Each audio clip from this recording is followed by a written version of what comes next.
ውዶችዬ የምወዳችሁ እንዴት አላችሁልን? ዛሬ ይዘንላችሁ የመጣ ነው ፊልም ከወትሮው ለየት ያለ ነገር ግን መጨረሻውን የማትገምቱት በጣም ቆንጆ ፊልም ነው። ስለዚህ ላይክ እና ሰብስክራይብ ማድረግ እንዳይረሳ። ለፍታችኋል ይገባችኋል የምትሉ ብቻ ደግሞ ቪዲዮቻችንን በቪፒኤን ማየት ትችላላችሁ። ወደ ቪዲዮ ፊልማችን ሲጀምር ሺንን እናያታለን። ከእንቅልፏ ነበር የነቃችው። በህልሟ ስታይ የነበረው ከዚህ ቀደም ያጋጠማትን የመኪና አደጋ ነበረ። ያ የመኪና አደጋ ካጋጠማት በኋላ ከዛ በፊት የነበረ ህይወቷን ሙሉ ለሙሉ ረስታ ነበረ። ካልጓም ተነስታ ውሃ ለመጠጣት ወደ ኪችን ነበር የወረደችው። ያኔ ትንሽዬ ህፃን ልጅ ታያለች። እሱን እንዳየችን በመደናገጥ ለባሏ ሎሚንግ ለመናገር ነበር ሄደችው። ከሱ ጋር ሆኖ ወደታች በሚወርዱበት ጊዜ አየሁት ያለችውን ህፃን ልጅ እሱም ሊያየው አልቻለም ነበረ። በዚህም እንዳመማት በመረዳት ወደ አይምሮ ሐኪሟ ጋር ነበር ይዟት ሄደው። ዶክተሩም ሲናገር የነበረው መደናገጥ እንደሌለባት እንደሚያምናት፣ ይሄ በአደጋው ምክንያት የተፈጠረ በምናቧ ምክንያት የምትፈጥራቸው የተለያዩ ታሪኮች ስለሆኑ መድኃኒቷን በስነ ስርዓት ከተከታተለች ቀስ በቀስ እንደሚሻላት ነበር ሲነግራት የነበረው። ከዛም በኋላ ሎሚንግ ሚስቱን ወደ ቤት አደርሶ የሄደው ወደ ስራ ነበረ። ስራ ላይም ትልቅ ጋዜጣዊ መግለጫ እያደረገ ነበረ። ሲጠይቁት የነበረው ስለ ሚስቱ ነው። እሱም ሚስቱ በቅርቡ እንደሚሻላትና በጣም እንደሚወዳት እየተናገረ ነበረ። ያንን ጋዜጣዊ መግለጫ በቲቪ ሺን እያየች ነበረ። ወዲያው ደግሞ እንቅልፍ ይወስዳታል። የነቃችሁ በሯ ሲንኳኳ ነበረ። ወደ ውጭ በምትወጣበት ጊዜ ነጭ አበባ ነበር የተሰጣት። ይሄ የሚሆነው ምናልባት ከሚወዷት በኋላ ነው ብላ ነበር የጠረጠረችው። አመሻሽ ላይ ለእራት ሁለቱም ይቀመጣሉ። እየተመገቡ በነበረበት ሰዓት አበባውን ስለሰጣት ነበር ያመሰገነችው። እሱ ግን ግራ በመጋባት ምንም አይነት አበባ እንዳላከ ምናልባት ከጓደኞቿ ሊሆን እንደሚችል ነበር የነገራት። እራትን በልታ ከጨረሰች በኋላ በአቅራቢያቸው ወዳለ ላይብረሪ ነበር የሄደችው። በጣም የምትወደው መጽሐፍ ነበረ። ያ መጽሐፍ ስለተበላሸባት አሁን የሱን መጽሐፍ ኮፒ አዲስ ለመግዛት ነበር የፈለገችው። በዚህም እሷ ልክ ያንን መጽሐፍ ልትወስድ ስትል ጂያ የተባለች ቀይ ቀሚስ የለበሰች በጣም ቆንጆ ሴት ትመጣለች። እሷም ያንን መጽሐፍ ወስዳው ነበረ። በዚህም ሺን ጂያ ያንን መጽሐፍ እንድትወስደውና ሌላ ቀን እንደምትገዛ ነበረ በቅንነት የነገረቻት። በዚህም ሁለቱ ተግባብተው ያወሩ ጀመረ። ጂያም ሺን ፎቶ እንድታነሳት ነበር የጠየቀቻት። ሺንም እሺ ብላ ፎቶ ታነሳታለች። በመቀጠልም ጂያ ፎቶውን እያየች በነበረበት ጊዜ ሺን የጂያ ጸጉር ላይ ያረገችውን የቢራቢሮ ጌጥና ስልኳ ላይ ያለውን የቢራቢሮ ጌጥ ካየች በኋላ እንደሚያምር ትነግራታለች። እሷም አመስግናት መጽሐፉንም ከወሰደች በኋላ ጂያና እሷ ሰላም ተባብለው ተለያይተው ነበረ። ነገር ግን እዛ ሲሸጥ የነበረው የመጽሐፍት ቤቱ ኃላፊ እሷ መጽሐፉን አሳልፋ እንደሰጠች ባየበት ጊዜ መጋዘን ውስጥ አንድ ኮፒ ስላለ ያንን ኮፒ በቀጣይ ቀን መታ መውሰድ እንደምትችል ነበር ለሺን የነገራት። ታዲያ ደግነቷ የከፈላት ያህል ይሰማታል። በመቀጠልም ጂያ ከሷ ጋር ከተለየች በኋላ መንገድ ላይ እየተራመደች ነበረ። ያኔ ከኋላ ቢጫ ኮት የለበሰ ሰውዬ እየተከተላት ነው። በዚህም እሷን ወዲያው በስለት ከወጋት በኋላ እዛው ጫካ ውስጥ ገሎ ነበረ ጥሏት ሄደው። በዛ ሰዓት ሺን ደግሞ ቤቷ ሀገር ሰላም ብላ ተኝታ ነበረ። አሁንም በጣም ከባድ የሆነ ቅዠት ትመለከት ጀመረ። በህልሟ ያየችው ጂያ ተገላ መሬት ላይ ተዘርራ ነበረ። የሆነ ቢጫ ኮት የለበሰ ሰውዬ ደግሞ እየተመለከታት ነበር። በጣም ትደነግጥና ከእንቅልፏ እንደነቃች ወደ ታች ሄዳ ውሃ ለመጠጣት ነበር ያሰበችው። ወዲያው ግን ላውንደሪዋ እየጮኸ ትሰማለች። በዛ ሰዓትም ከዚህ ቀደም ያየችው በደም የተጨማለቀው ፊት ለፊቷ የነበረው ሰውዬ የለበሰው ኮት እዛው ነበረ። ታዲያ ከላውንደሪ ውስጥ ውሃ ይፈስ ጀመረ። ውሃው ደም ያዘለ ነበረ። ይሄንን ስታይ እንደ እብድ ትጮ ጀመረ። ሎሚንግም የምትጮህበትን ምክንያት ለማየት ወደታች በወረደበት ጊዜ ላውንደሪ ውስጥ ምንም አይነት ጃኬት አልነበረም። እሱም ተረጋግታ እንድትተኛ ነበር የነገራት። በቀጣይ ቀንም መጽሐፉ ይመጣል ስለተባለች ጂያ ከዚህ ቀደም የወሰደችውን መጽሐፍ ለመውሰድ ወደ ላይብረሪው ትሄዳለች። ነገር ግን የላይብረሪው ሻጭ ሌላ ነበረ። በዚህም እሷ እንደ ትላንትና ሌላ ሰው እንደነበረ ታዲያ መጽሐፍ እንዳዘዘችና እሱን ለመውሰድ እንደመጣች ነበር የጠየቀችው። ልጁ ግን ሲናገር የነበረው አዛውንት ሻጭ ቤት ውስጥ እንዳልነበረ፣ ለአንድ ዓመታት እዚህ ላይብረሪ ሲሸጥ የነበረው እሱ እንደሆነ ነበር የነገራት። ቪዲዮን በሚያሳያት ጊዜ ትላንትና ጂያ አልመጣችም። ጭራሽ እራሷ ሺን ራሱ ያንን መጽሐፍ ለመግዛት አልመጣችም ነበረ። አሁን የትኛው እውነት የትኛው ውሸት እንደሆነ ግራ እየገባት ነው። ቀጥታ ዶክተሯ ጋርም በመሄድ እንደ ትላንትና ያየቻት ጂያ የተባለችው ሴት እውነት እንደሆነች፣ ነገር ግን በቪዲዮ በምታይበት ጊዜ ያቺ ሴት እንዳልነበረች ነበር የነገረችው። ዶክተሩም ሲነግራት የነበረው የምታየውን ነገር እንዳለ ማመን እንደሌለባት ነበረ። ጭንቅላቷ ገና ከአደጋው እያገገመ ስለሆነ በአይምሯ የምትፈጥረው ነገር እንደሆነ ይነግራታል። ታዲያ ከክሊኒኩ እየወጣች በነበረበት ጊዜ ግን መጀመሪያ ፊልማችን ሲጀምር ያየችውን ህፃን ልጅ አሁንም ታየዋለች። በዚህም ትደናገጣለች። እውነት ይሁን ውሸት አላወቀችም ነበረ። ህፃኑን በምትከተልበት ጊዜ ግን አንድ ወንድ ጋር ነበር ልጁ የሄደው። ልጁም ዩዌን ይባል ነበረ። ታዲያ ቻው የተባለውን ህፃን ልጅ ካቀፈው በኋላ ሊሄዱ ሲሉ እሷ ትቀርበዋለች። እሱም ልክ እንደሷ ታማሚ እንደሆነና ህፃኑን ልጅ ማየት እንደሚችል ነበር የጠየቀችው። እሱ ግን ግራ ይጋባል። ልጁን እዚህ ሆስፒታል አሳክሞ አሁን ወደ በጎ አድራጎት ድርጅት ሊወስደው እንደሆነ ነበር የነገራት። ዩኤንም እዛ ነበር የሚሰራው። እሷም ለማረጋገጥ ትከተላቸዋለች። ዩኤንም ሆነ ህፃኑ ቻው እውነታ ነበሩ። በዚህም ልጁን ለማውራት ፈልጋለች። አጠገቡ ቁጭ ስትል ዩኤን ለህፃኑ ቻው የነገረው ሺን ከሱ ጋር ጓደኛ መሆን እንደምትፈልግ ነበረ። በወትሮው ቻው የተባለው ህፃኑ ልጅ ከሰው ጋር አይቀራረብም። ከሺን ጋር ግን ለመቀራረብ ፈቃደኛ ነበረ። እስከ አመሻሽ እዛ በጎ አድራጎት ድርጅት ነበር የዋለችው። ዩኤንም ይሸኛታል። እሷም ስልክ ቁጥሩን ትጠይቋለች። ቻውን ለመጎብኘት ድጋሚ እዚህ መምጣት እንደምትፈልግ ነበር የነገረችው። ታዲያ እሱም ከልክ ያለፈ ቦታ እንዳትሰጥ፣ ብዙ ሰዎች እዚህ በጎ አድራጎት ድርጅት እንመጣለን እያሉ ቃል እየገቡ እንደማይመጡ ነበር ሲነግራት የነበረው። ይሄ ደግሞ ህጻናቶቹን እንደሚጎዳና ቃሏን ማትጠብቅ ከሆነ እመጣለሁ ብላ ቃል እንዳገባ ነበር ሲነግራት የነበረው። ሺን ግን እንደምትመጣ ቃል ትገባለች። እነሱ እየተራመዱ በነበረበት ጊዜ ከኋላ የሆነ ሰው እየተከተላቸው ነበረ። በጣም ፈርታለች። ሲነግራት የነበረው ሰውየው የሚከተለው እሱን እንጂ እሷን እንዳልሆነ በማሳወቅም ታክሲ ውስጥ አስገብቶ ነበር የሸኛት። ልክ እሷ ከሄደች በኋላ ግን ያ ጥቁር በጥቁር የለበሰው ሰውዬ መጥቶ ዩኤንን ይደበድበው ጀመረ። ዩኤን አንዴ እንኳን መልሶ ሰውየውን አልደበደበውም ነበረ። ሰውየውም ራምዚ ይባል ነበረ። በመካከላቸው ከዚህ ቀደም እንደሚተዋወቁ ያስታውቅ ነበረ። ታዲያ ሺን ትንሽ መንገድ ከሄደች በኋላ እንዳይጎዳ በመፍራት ወደ ቦታው ነበር የተመለሰችው። እሱንም መሬት ላይ ተዘርሮ ታገኘዋለች። ደግፋ ወደ ቤት ከወሰደችው በኋላ ቁስሉ ላይ መድኃኒት አድርጋለት ነበረ። ወደ ቤቷን በምትሄድበት ጊዜ ባሏ ሎሚንግ የት እንደነበረች ይጠይቃታል። እሷም ዶክተሩ ጋር ከሄደች በኋላ ወክ እንዳደረገች ነበር የነገረችው። ዩኤንን እንደማግኘቷ እንዲሁም በጎ አድራጎት ድርጅት መሄዷን አልነገረችውም። ታዲያ በቀጣይ ቀን ጠዋትም እሷ ፍራፍሬ ካዘጋጀች በኋላ ሎሚንግ ጋር ለመስጠት ወደ ክፍሉ በምታንኳኳበት ጊዜ እሱ ይመጣል። ታዲያ መቼም ቢሆን ወደዛ ክፍል እንዳትገባ ነበር ያስጠነቅቃት። እዛ ክፍል ምን ይኖራል ብላ መጠራጠር ጀመረች። ታዲያ በቀጣይ ጊዜም ሺን ቻውን ለመጎብኘት ወደ በጎ አድራጎት ድርጅት ነበር ሄደችው። ታዲያ ህፃኑ እዛ ስዕል እየሳለ ነበረ። ሲስል የነበረውን ቢራቢሮ ነው። ቢራቢሮ ላይ ደግሞ አንዲት ሴት ሞታ ነበረ። በቀይ ቀለም ነበር ሲቀባው የነበረው። ወዲያ ያስታወሰችው ከዚህ ቀደም ያየቻትን ጫካ ውስጥ የሞተችውን ጂያን ነበረ። በዚህም ህፃኑ ስለሷ ታሪክ በደንብ የሚያውቅ ነበር ይመሰላት። ታዲያ ህፃኑ ዶክተር ማየት እንዳለበትም የተናገረችው ለዩኤን ነበረ። ዶክተሩ ጋርም ህፃኑን ቻውን ይዛ ትሄዳለች። የሳለውንም ስዕል ለማሳየት ደብተሩን በገለጠችበት ጊዜ ግን ስዕሉ እዛ ደብተር ላይ አልነበረ። በጣም ነበር ግራ የተጋባቸው። ታዲያ በመቀጠልም ሺሺ የተባለችውን ጓደኛዋን ለማግኘት ትሄዳለች። ካደጋው በኋላ እሷን አላገኘቻትም ነበረ። እሷን አውርታ ወደ ቤት ትመለሳለች። ታዲያ ለባሏ ሎሚንግም ሺሺ የምትባለውን ጓደኛዋን እንዳገኘች ነበር የነገረችው። ልክ የሷን ስም ሲሰማ በጣም ይደነግጥ ጀመረ። ወዲያውም ወደ አንድ ክፍል በመግባት ላልታወቀ ሰው ነበረ ስልክ ሲደውል የነበረው። ታዲያ በቀጣይ ቀንም ሎሚንግ ሺንን ይዞ የሄደው ከዚህ ቀደም ትምህርት ቤት በሚማሩበት ጊዜ ፕሮፌሰራቸው የነበረ ሰውዬ ጋር ነው። በዚህም እሱ ጋርም ከሄዱ በኋላ አዲስ ሚስት እንዳገባ፣ ታዲያ በእድሜው ትንሽ እንደሆነች እያዩ እየተዋወቋት ነበረ። አንድ ላይ ምግብ ይመገባሉ። በዚህም ከጨረሱ በኋላ ግን ተሰናብተው ነበር የሄዱት። በመቀጠልም ስትነግረው የነበረው ስለነበረው ቢጫ ጃኬት ነበረ።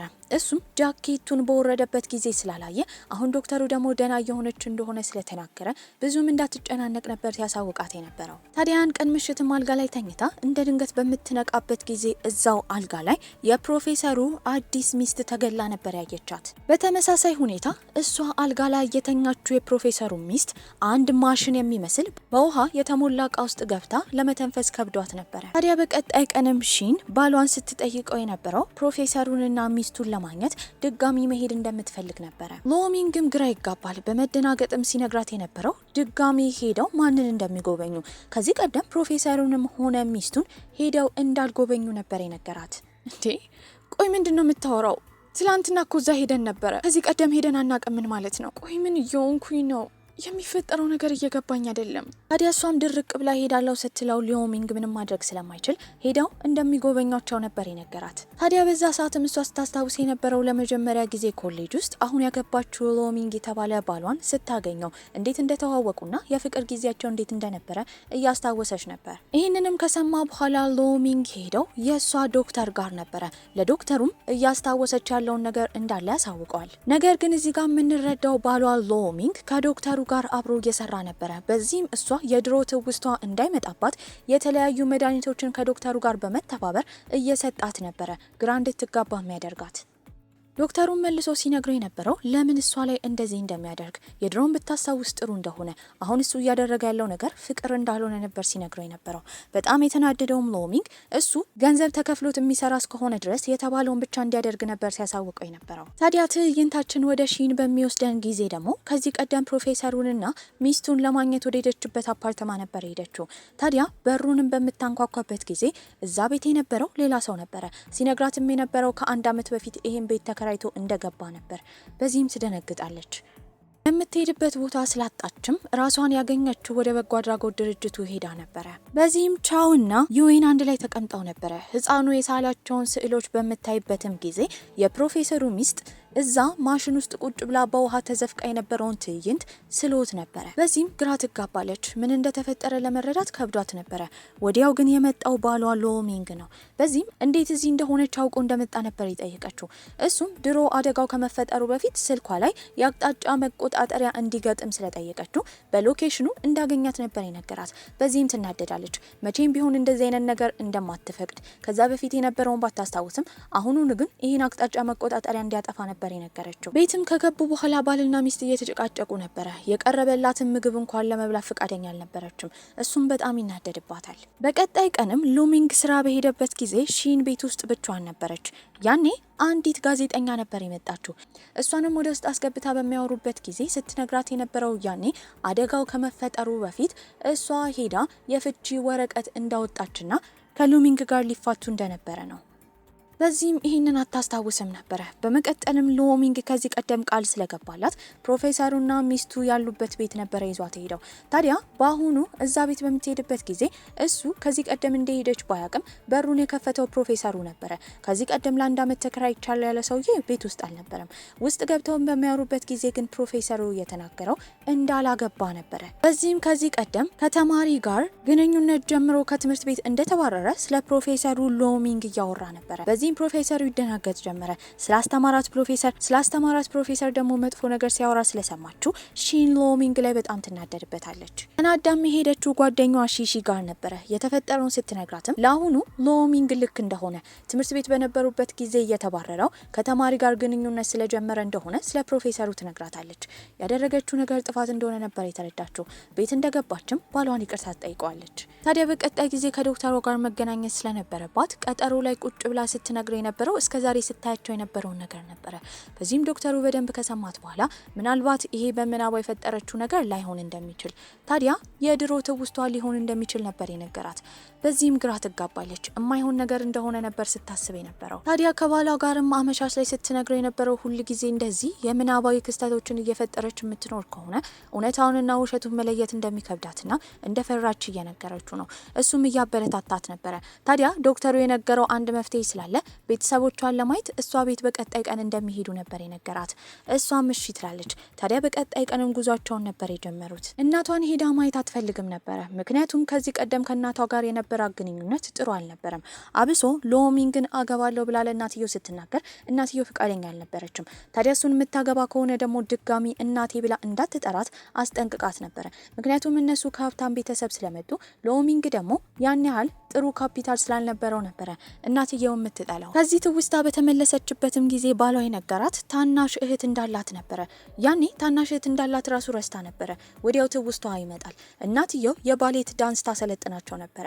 ታዲያ ሁሌ ከታናሽ እህቷ ጋር የምትሰለጥነውን ጊዜ ታስታውሳለች። ቤትም በደረሱበት ጊዜ የእህቷ ባልና እናትየው ቆመው እየጠበቋት ነበረ። እናትየው በደስታ እንኳን ልጇን አልተቀበለችም ነበረ። ፊቷ ላይ ትልቅ ንዴትና ንቀት ይታይ ነበር። ታዲያ ይሄው ታናሽ እህትየው እሷ የመረጠችውን ባል ስላገባች ሀብታም እንደሆነች እሷ ግን ባለመስማቷ አሁንም ደሃ እንደሆነች ሎሚንግ ፊት እየተናገረች ነበረ። እሱም ሺንን ላለማስቀየም እናትየው ስትሰድበው ዝም ነበር ያለው። በመቀጠልም ማዕድ ላይ ነበር የቀረቡት። ይመገቡ ጀመረ። ወይናቸውን ካጋጩ በኋላ እዛ ላይ ረጅም ሰዓት ስለቆዩ ወደ ቤት መሄድ ነበረባቸው። ታዲያ ሺንም ተኝታ በነበረበት ጊዜ ያን ቀን ምሽት ከዚህ ቀደም የፕሮፌሰሩ ሚስት ገብታበት የነበረው ማሽን ውስጥ አሁን ደግሞ ያየቻት ታናሽ እህቷን ነበረ። ታናሽ እህትየውን በጩኸት እርጅኝ እያለቻት ነው። እሷን በቻለችው መጠን ጠርሙሱን እየመታች ለመርዳት እየሞከረች ነው። ነገር ግን አልቻለችም። እዛው እህቷ ተና ስትጠፋና ስትሞት ነበር ያየችው። በዚህም በጣም ታዝናለች። ከዛ ባሻገርም ልክ ያንን እህቷ የገባችበትን ማሽን የሚመስለውን ልክ የህፃናት መጫወቻ የሚመስል በእንጨት የተሰራ ነገር ባሏ ይዞ ሁላ በህልሟ አይታ ነበረ። ታዲያ ያንን ማሽን እንዴት እንዳወቀ ግራ ገብቷታል።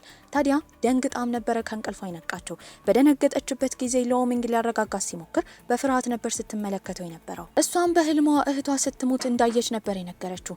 በድንጋጤ የጠየቃት የምን እህት እንደምታወራ እሷ እህት እንደሌላትና የቤተሰቡ አንድ ልጅ እንደሆነች ነበር የነገራት። እንዴ ምን ማለት ፈልገ ነው? ቆይ እንደ ትናንትና እኮ እህቴን ሄደን አግኝተናታል፣ ቤት ሄደን አልነበር እንዴ? እሱም የምታወራው ነገር እንዳለ ልክ እንዳልሆነ ጭራሽ ትላንትና እንዳልሄዱና እሷም እህት እንደሌላት እናቷ ደግሞ የአእምሮ ህሙማን ሆስፒታል ውስጥ እንዳለች ነበር የነገራት። ማመን ከብዷትም ጥላው እየሮጠች ትሄዳለች። የሄደችውም ወደ በጎ አድራጎቱ ድርጅት ነበረ። ታዲያ በቢጃማ እንደመጣች ያየው ዩዌንም በጣም ይደነግጣል። ጓደኛውንም በመጥራት የእሷን ልብስ ነበር ያበደራት። እሷም እየተርበተበተች ስትጠይቀው የነበረው ወደ ቤተሰቦቿ ቤት እንዲወስዳት ነበረ። ህይወቷ ላይ የሆነ ነገር እየተፈጠረ እንደሆነ የተረዳው ዩዌንም እሺ ብሎ ይወስዳታል። ታዲያ በሄደችበት ጊዜ ግን እዛ ምንም እቃ እንኳን አልነበረም። ቤቱ ለሽያጩላ ቀርበው ነበረ። በዚህም ትደነግጣለች። የትኛውን ማመን እንዳለባት አላወቀችም። ታዲያ ያስታወሰችው ባሏ እናቷ ወደ አእምሮ ህሙማን ሆስፒታል እንደገባች የነገራትን ነው። በዚህም ወደዛ እንዲወስዳት ነበር የነገረችው። ታዲያ እዛ እናቷን ማግኘት ችላ ነበረ። እናትየው በጣም አዝና ተቆሳቁላ ነበረ። ሺንን ስታያት ግን ደስተኛ ነበረች። ታዲያ ከባሏ ሎሚንግ ጋር ስለተለያየች በጣም ደስተኛ እንደሆነችና እሱ ጥሩ ወንድ እንዳልሆነ እናትየው በተደጋጋሚ እየነገረቻት ነው። ግራ በመጋባትም እናትየውን የጠየቀቻት ታናሽ እህቷ የት እንደሆነች ነበረ።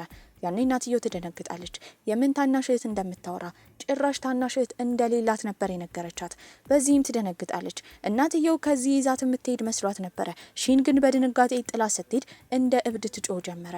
ያኔ ግራ ገብቷት መሬት ላይ ትደፋለች። ይህንን ያየው ዩዌንም የሆነ ነገር በህይወቷ እየተፈጠረ እንደሆነ ስለተረዳ ምክንያቱም ባያቅም አቅፎ አረጋግቷት ነበረ። እሱም ወደ በጎ አድራጎቱ ድርጅት ከወሰዳት በኋላ ያን ቀን እዛ ማደር እንደምትችልና ውሳኔ እስክታገኝ እዚህ እንድትቆይ ነበር የነገራት። ያን ቀን ምሽትም ሎሚንግን ለማግኘት የሄደችው ከዚህ ቀደም ሺንን ያገኘቻት ጋዜጠኛ ነበረች። እሷም ቶሎ ብሎ ከእሷ ጋር መፋታት እንዳለበት እያስጠነቀቀችው ነበረ። ምክንያቱም ያቺ ጋዜጠኛ እሱን ለረጅም ጊዜ ታፈቅረው ነበረ። እሱ ግን ከሚስቱ ጋር መለየት አይፈልግም። በዚህም ትልቅ ሚስጥር ስለሱ እንዳላት፣ አደጋው የተፈጠረበትን ምክንያት ሁላ እንደምታውቅ፣ እሱ ሚስቱን አልለይም የሚል ከሆነ ለሺን እንደምትናገርና ያኔ ሺን ራሷ እንደምትተወው ነበር ያስጠነቀቀችው። ታዲያ ግን እሱ አሁንም እምቢ ነበር ያለው። ታዲያ እሷም እንዳይቆጨው አስጠንቅቃ ጥላው ትሄዳለች። በቀጣይ ቀንም ከበጎ አድራጎቱ በመውጣት ባሏ ስራ ይሆናል ብላ በመጠርጠር ቤት ሄዳ ሻንጣ መሰብሰብ ጀመረች። ያኔ ግን ሎሚንግ ነበረ። በዚህም ሻንጣውን ይዛ ልትወጣ ስትል የት እንደምትሄድ ይጠይቃታል። እውነትና ውሸት መለየት ስለከበዳት ማሰብ የምትፈልግበት ቦታ መሄድ እንደምትፈልግ ትነግሯለች። እሱ ግን በዛ ሰዓት በጎ አድራጎት ድርጅት ውስጥ ያለውን ዩዌንን ወዳ ሊሆን ስለሚችል ልትከዳው እንደሆነ በአይምሮ ፈጥሮ የማይሆን ነገር እያወራ ነበረ። እሷ ግን እንዲህ አይነት ነገር እንዳልጀመረች እየተናገረች ነው። በዚህም ተናዳ ጥላው ትሄዳለች። የበጎ አድራጎት ድርጅት ውስጥ ማደር ጀመረች። ያን ቀን ምሽት ውሃ መጠጣት ስለፈለገች ወደ ውጪ በምትወጣበት ጊዜ ከዚህ ቀደም ዩዌንን የደበደበው ሰውዬ መጥቶ አፏን ነበር ያፈናት። ሰውየውም ራምዚ ይባል ነበረ። ሲነግራት የነበረው በቻለችው መጠን ከሱ መራቅ እንዳለባት፣ ዩዌን ገዳይ እንደሆነና ወንጀለኛ እንደሆነ ነበር የነገራት። በዚህም በጣም ትደነግጣለች። አሁን በአካባቢው ያሉ ሰዎች እንዳለ ውሸተኛ እንደሆኑ ነበር የተረዳቸው። ታዲያ በቀጣይ ቀንም ጠዋት ላይ በምትነሳበት ጊዜ ዩዌን ቁጭ አድርጎ ቻው የተባለውን ህጻን ልጅ ትምህርት እያስተማረው ነበረ። እንደዚህ ጥሩ የሚመስል ልጅ እንዴት ሰው እንደገደለ ግራ ተጋብታለች። አጠገቡ በመቀመጥ የሚጠይቀችው ታዲያ እሱ በጣም ጥሩ እንደሆነ እውቀት ያለውም እንደሚመስል ለምን እዚህ በጎ አድራጎት ድርጅት ውስጥ እንደሚሰራ ነበረ። ታዲያ ሪሜዝ ከተባለው ሰውዬ ጋርስ ግንኙነቱ ምን እንደሆነ ትጠይቋለች። እሱ ግን መመለስ አልፈለገም። እየዋሻት እንደሆነ በመረዳትም እሱን ትታ ሺሺ የተባለችው ጓደኛዋ ጋር ሄዳ እንደምትኖር ነበር የነገረችው። በዚህም ከዛ በሄደችበት ጊዜ ወዲያው ዩዌን ይደውልላታል። ታዲያ ቻው አብሯት እንደሆነ ህፃኑ እንደጠፋ ነበር የነገራት። ይህንን ስትሰማ ደንግጣ እየሮጠች እሱ ጋር ትመለሳለች። እንደ ትናንትና ሬምዝ የተባለው ሰውዬ እንደመጣና እንዳስፈራራት እሱ ነፍሰ ገዳይ እንደሆነ እንደነገራት ነበር ያሳወቀችው። በዚህም ምናልባት ህፃኑን እሱ ይወስደዋል ብለው ነበር የጠረጠሩት። እየሮጡ ወደ ቴራሱ በሚወጡበትም ጊዜ የቴራሱ ጫፍ ላይ ሬምዝ የተባለው ሰውዬ ህፃን ቻውን ይዞ ቆሞ ነበረ። ያኔ እንደ እብድ ይጮ ጀመረ። እሱ ነፍሰ ገዳይ እንደሆነ ሚስቱን እንደገደለበት። ታዲያ አሁን ይሄ ህፃን ልጁ ነው ብሎ ስለጠረጠረ እሱን ገሎት የሚወደውን ሰው ማጣት ምን ማለት እንደሆነ እንዲሰማው እንደሚያደርገው እያስፈራራው ነበረ። ይሄንን የሰማው ዩዌንም ሬምዝ እንዲረጋጋ እየነገረው ነው። ታዲያ ከፈለገ እሱን መግደል እንደሚችል በመናገር እሱ የቴራሱ ጫፍ ላይ ነበር ይወጣለት። ህፃኑ ግን በጣም ጎበዝ ነበረ። የሬምዝን እጅ ነበር የነከሰው። ያኔ እንደምንም ብለው ልጁ ልጁን አድነው ሁሉም ከመውደቅ ድነው ነበረ። በዚህም ሺንና ዩዌን ህፃኑን ይዘው ከዛ ይሄዳሉ። ታዲያ እንዴትና መቼ የሬሚዝን ፍቅረኛ እንደገደለ መጠየቅ ብትፈልግም ፊቱ ላይ ያለመመለስና የመኮሳተር አመለካከት ስለሚታይ ድጋሚ ላለመጠየቅ ነበረ ሺን የወሰነችው። ታዲያ በመቀጠልም ጓደኛዋ ሺሺ ጋር ከሄደች በኋላ ሁሉን ነገር ግራ እንደገባት፣ በዚህም ግን የጠረጠረችው ባሏን እንደሆነ ከሁሉም ጀርባ እሱ ሊኖርበት እንደሚችል፣ ታዲያ ነገ በጠዋት ሄዳ እሱ ስራ በሚሆንበት ጊዜ ማስረጃ ነገር እንደምትፈልግ ነበር ያሳወቀቻት። በዚህም እንዳለችው በቀጣይ ቀን ወደ ቤት ነበር የሄደችው። ማስረጃ ፈልጋ ልትወጣ ስትል ግን እዛ ያገኘችው ባሏንና ዶክተሩን ነበረ። ታዲያ ባሏም ሲነግራት የነበረው መጠንቀቅ እንዳለባት ከዚህ ቀደም በተደጋጋሚ ሺሺ ስለተባለች ጓደኛዋ ስታወራ እንደነበረ፣ ነገር ግን እሷ እንደሞተች አሁንም የሌሉ ሰዎችን የሞቱ ሰዎችን በተደጋጋሚ አገኘው እያለች ስለነበረ መታከም እንዳለባት ነበር ሲያሳውቃት የነበረው። መታከም እንዳለባትና መድኃኒት መውሰድ እንዳለባት እየተናገረ ይታገሏት ጀመረ። ያኔ ሊያድናት የመጣው ዩዌን ነበረ። ባሏንም ከመታላት በኋላ እየጎተተ ሮጦ ከዛ ቦታ ይዟት ይሄዳል። የወሰዳትም ጫካ ስፍራ ያለው ቤቱ ነበረ። በዚህም እዛ ቁጭ ብለው ትረጋጋ ጀመር። እሱም ታሪኩን ይናገር ጀመረ። ከዚህ ቀደም የአእምሮ ሐኪም ወይም ሳይካትሪስት እንደነበረ፣ ታዲያ ሬምዝ የተባለውን ሰውዬ እዛ እንደሚያውቀው፣ ሚስቱ ታማሚ ስለነበረች እሷን ለማሳከም እሱ ጋር እንደመጣ፣ ታዲያ ሚስትየው በተደጋጋሚ ብዙ ነገር እንደምትቀባጥር፣ አንድ ቀን ላይ ግን እጆቿ ላይ ያሉ ቁስሎቿን እንዳሳየችው፣ በዚህም ሬምዝ በጣም እንደሚደበድባትና እንደሚያስቸግራት፣ ታዲያ ከሱ ጋር መፋታት ስለምትፈልግ እንዲረዳት ስትጠይቀው እንደነበረ፣ ይህም በሰማበት ጊዜ ሬምዝን ከድሮ ጀምሮ ስለሚያውቀው በጣም ጥሩ ሰው ስለሆነ እሷ ላለመታከምና ለመፋታት ምክንያት እየፈጠረች እንደነበረ በማሰብም እንዳረዳት፣ አንድ ቀን ላይ ግን እሷ ሁሉ ነገር ሲሰለቻት ራሷን እንዳጠፋች፣ ከዛ ጊዜ ጀምሮ ሬምዝ እሱን ጥፋተኛ ሲያደርገው እንደነበረና ታዲያ እሱም ሴቷን ባለመርዳቱ የጥፋተኝነት ስሜት እንደተሰማው ነበር የነገራት። ይህን ታሪክ ከሰማች በኋላ ሰዎች እንዳለ እሱን እንዳልተረዱት ነበር ያሰበችው። እሷም ህይወቷ ላይ ሰዎች እንደማይረዷት ትነግረዋለች። ሁለቱም ተጎጂ ስለሆኑ እርስ በርስ ይረዳዱ ጀመረ። አንድ ቀን ምሽት ላይም ተኝታ በነበረበት ጊዜ ሞተች የተባለችው ሺሺ የተባለችው ጓደኛዋ አልጋ ላይ ተኝታ ታያለች። ጮሃም ነበረ ከእንቅልፏ የነቃችው። ያኔ ዩዌን ይመጣና ያረጋጋታል። መልሳም ትተኛለች። ታዲያ ከእንቅልፏ በተነሳችበት ጊዜ ግን ምግብ ሰርቶ ነበር የጠበቃት። በዚህም ስለ ጓደኛዋ ማጣራት እንዳለባት ነበር የነገረችው። ታዲያ ከሱ ጋርም ሆነው ከዚህ ቀደም ስትሰራበት የነበረ ባር ነበር የሄዱት። ባሪስታውም ሲናገር የነበረው ድሮ ላይ ሺሺ እዚህ ስትሰራ እንደነበረ፣ ነገር ግን አሁን እንደሞተች ነበር ያሳወቃት። ያኔ ደርቃ ትቀራለች። አሁንም ግራ ገብቷት ነበረ። ምንም ቢሆን ግን የድሮውን ማስታወስ እንዳለባት ነበር ያሰበችው። ታዲያ ዩዌን የአእምሮ ሐኪም ስለሆነ አእምሮዋን ተቆጣጥሮ የድሮውን እንድታስታውስ እንዲረዳት ነበር ያሳወቀችው። በዚህም ቁጭ ብላ ሂፕኖታይዝ የተባለውን የሕክምና መንገድ ይጠቀም ጀመረ። እሷም የጠፋባትን የአእምሮዋን ትውስታ ለማስታወስ እየሞከረች ነው። መጀመሪያ ያስታወሰችው አደጋው ከመፈጠሩ በፊት ከባሏ ጋር ያላት ነገር ስልችት ስላላት እንፋታ ብላ የጠየቀችውን ጊዜና እሱ እምቢ ያለውን ጊዜ ነበረ። ታዲያ አደጋው ከተፈጠረ በኋላ ሉሚንግ እንደማታስታውስ ሲረዳ በጣም ደስተኛ እንደነበረ፣ ምክንያቱም እንፋታ ያለችውን ጊዜ ትረሳለች ብሎ ነበር ያሰበው። ለዛ ነበረ ዶክተሩንም በሕክምና እየረዳ እሷን እንዳታስታውስ እንዲያደርጋት ያሳወቀው። ከጊዜያቶች በኋላ ግን እሱ ያደረገው ነገር ስለታወቀበት ጋዜጠኛዋ ይፋ አውጥታበት ነበረ። በዚህም በጣም ይናደድ ጀመረ። ታዲያ ከሕክምናው በኋላ እሷና ዩዌን በጣም እየተቀራረቡ ነው። እርስ በርስ ይዋደዱ ይከባበሩ ጀመረ። በዚህም ዩዌን የነገራት ከዚህ በኋላ እዚህ መቆየት እንደማይችልና ለአሁኑ ቻው ስለታመመ እሱን ለማሳከም ወደ በጎ አድራጎት ድርጅት መመለስ እንዳለበት ይነግራታል። እሷም እሺ ነበር ያለችው። ቤት ውስጥ ብቻዋን በነበረችበት ጊዜ ግን የመጣው ባሏ ሉሚንግ ነበረ። በጣም ትደነግጣለች። ያባረራት ጀመረ። እሷም እየሮጠች ወደ ውጪ ነበር የወጣችው። በዛ ሰዓት ግን ከቦታው ያልሄደው ዩዌን ሊደርስላት ችሎ ነበረ። ሁለቱ ወንዶችን ፍጹም ይደባደቡ ጀመረ። ታዲያ ሉሚንግ ዩዌንን አንገቱን አንቆ ትንፋሽ እስኪያጥረው ይዞት ነበረ። ያኔ እንዲያቆም ሺን ብትናገርም ነገር ግን ሉሚንግ ሊሰማ አልፈለገም። እሷንም ይገፈትራታል። ጭንቅላቷንም ተመታ። ራሷን ነበር የሳተችው። ራሷን ከሳተችበት ስትነቃ ግን ራሷን ያገኘችው የማታውቀው ስፍራ ነበረ። በዚህም እንዴት እዚህ እንደመጡ ትጠይቋለች። ዩዌንም እሷ ራሷን እንደሳተች ባየበት ጊዜ ባሏ ሲያንቀው እሱም ራሱን እንደሳተ እንዳስመሰለ ሁለቱንም በመኪና አድርጎ እዚህ ቦታ እንዳመጣቸው ነበር የነገራት። በዚህም ዩዌን እየጮኸ ሲናገር የነበረው ሉሚንግ ግን ሲዘናጋ ጭንቅላቱን እንደመታውና አሁን አስሮ ያ ከዚህ ቀደም በህልሟ በተደጋጋሚ ስታየው እህቷ እንዲሁም የፕሮፌሰሩ ሚስት የሞቱበት የውሃ ሳጥን ውስጥ እንደከተተው ነበር ሲነግራት የነበረው። በመቀጠልም ዩዌን ስለ ማሽኑ ይነግራት ጀመረ። ማሽን ውስጥ ሰዎች ከገቡ በኋላ ልክ እዛ ውስጥ ከሞቱ ተናው እንደሚጠፉ፣ ልክ እዚህ ዓለም ላይ እንዳልተፈጠሩ እንደሚሆኑ፣ እነሱን የሚያውቁ ሰዎች እንዳለ እንደሚረሷቸው ነበር የነገራት። ታዲያ እንዴት ስለዛ ማሽን እንዳወቀ ግራ ገብቷት ነበረ። በመቀጠልም ሲነግራት የነበረው ማሽኑን ተጭና ባሏን መግደል እንዳለባት፣ ከዚህ ቀደም የሞቱት የፕሮፌሰሩ ሚስት እንዲሁም እህቷ በሱ ምክንያት ስለሞቱ እሱን እንድትገለው ነበር ሲነግራት የነበረው። ያኔ ትደነግጣለች። ታዲያ ከዚህ ቀደም እህቷ እዛ ማሽን ውስጥ ገብታ እንደሞተች ለዩዌን አልነገረችውም ነበረ። እንዴት እንዳወቀ ግራ ገብቷታል። ስለ ማሽኑ መረጃ ማወቁ ራሱ የሆነ ነገር እንድትጠራጠር አድርጓት ነው። በዚህም ባሏን መግደል ትታ እሱን ጭንቅላቱን ነበር የመታችው። ነገር ግን ምንም አልሆነም። እላዋ ላይ ከወጣ በኋላ ያንቃት ጀመረ። በዚህም ዩዌን ይናዘዝ ጀመረ። ከዚህ ቀደም እሷ ህይወት ውስጥ የነበሩ ሰዎችን ሲገል የነበረው እንዳለ እሱ ነበረ። ጂያ የተባለችውን ሴት ገሎ ቢጫ ልብስ የለበሰው እሱ ነበረ። በመቀጠልም እህቷን የገደለው እሱ ነበረ። ምክንያቱም ከእህቷ ጥልቅ ፍቅር ነበረበት።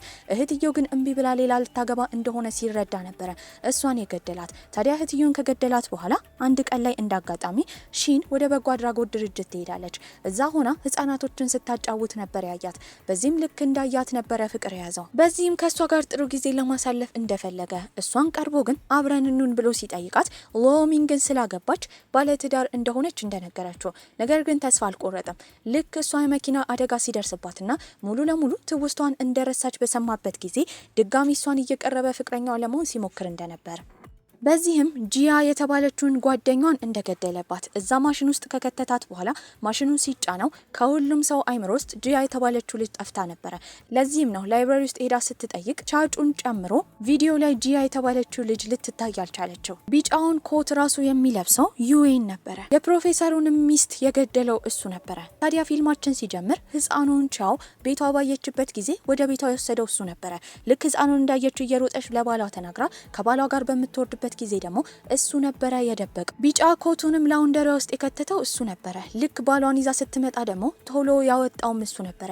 ከዛ ባሻገር ለህፃኑ ቻው እንዴት ጂያ እንደሞተች የሚያሳየውን ስዕል እንዲስል ሲያለማምደው እሱ እንደነበረና ልክ ህፃኑ በራሱ ፈጥሮ የሳለው እንዲመስራት ያደረገው ራሱ ዩዌን ነበረ። በመቀጠልም ጫካ ቤት ውስጥ እሷ በነበረችበት ጊዜ ፎቶ አንስቶ ለባልየው የላከው እሱ ነበረ።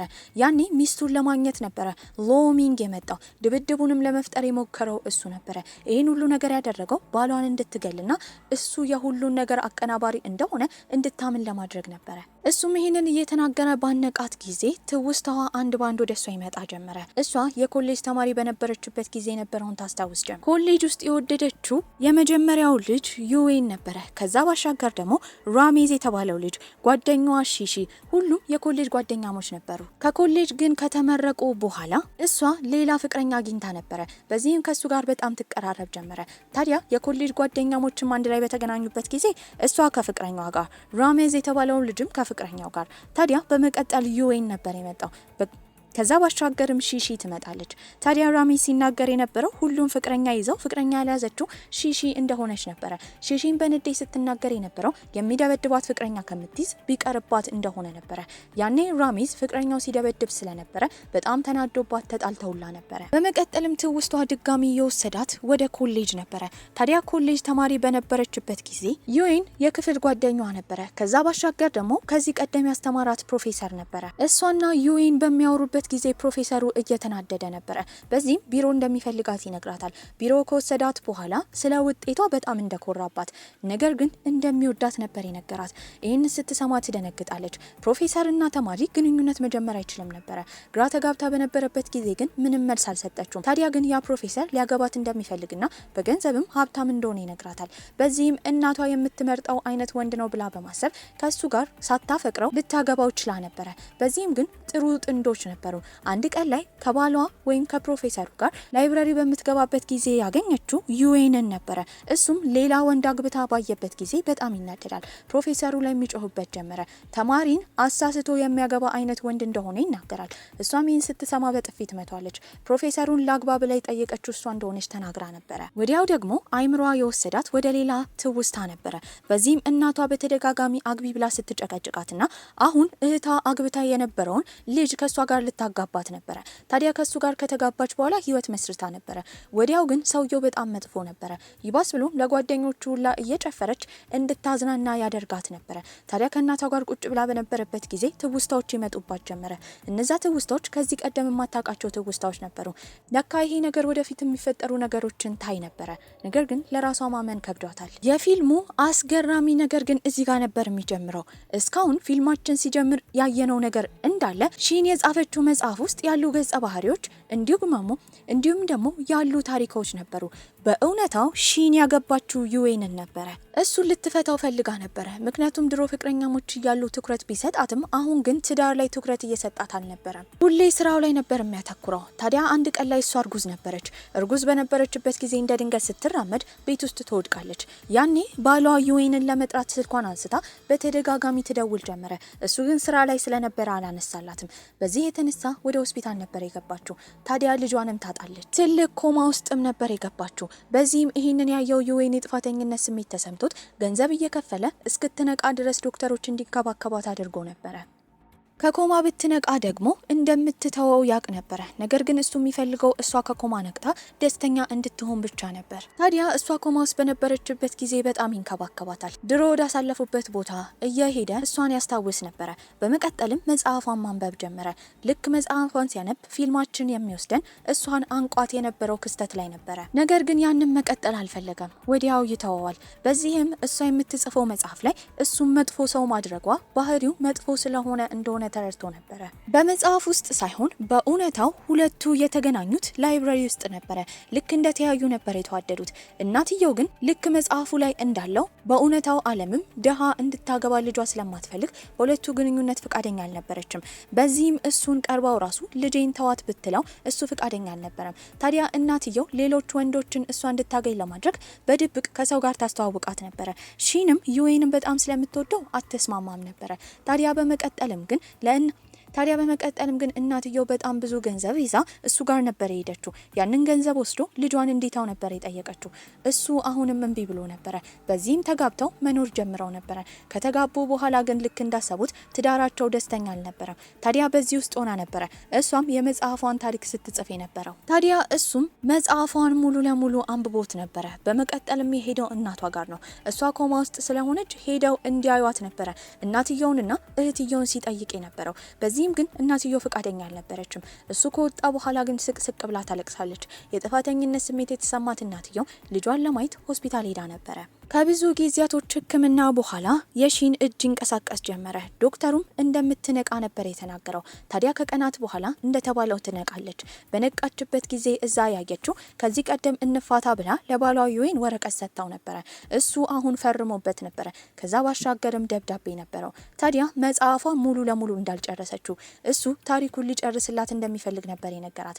በዚህም ወደ መጽሐፉ ታሪክ እንሄዳለን። ታዲያ ካነቃት በኋላ በተደጋጋሚ እንደማትወደውና የምትወደው ባሏን ሎሚንግን እንደሆነ ስትነግረው ዩዌን እጣ ፈንታውን እንደተቀበለ፣ ታዲያ ባልየውን የከተተበት ማሽን ውስጥ ራሱን ከቶ ራሱን እንዳጠፋና ከሁሉም ሰው አይምሮ እንደሚጠፋ የሚያሳይ የመጽሐፍ አጨራረስ ጽፎላት ነበር የሄደው።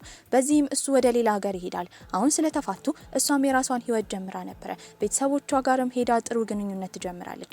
ታዲያ መጽሐፏ ላይ ሞተዋል የተባሉ ጓደኞቿ እንዳለ በእውነታው ዓለም አልሞቱም ነበረ። ከነሱ ጋርም አንድ ላይ ሆና ቆንጆ ሆቴል በጋራ ከፍተው ነበረ። እሷም ህይወቷን እየኖረች ነው። እሱም በሌላ በኩል ውጭ ሀገር ሄዶ ህይወቱን እየኖረ ነበረ። በዚህ አስተላለቅም ፊልማችን እዚህ ላይ ያበቃል። ደህና ቆዩልኝ።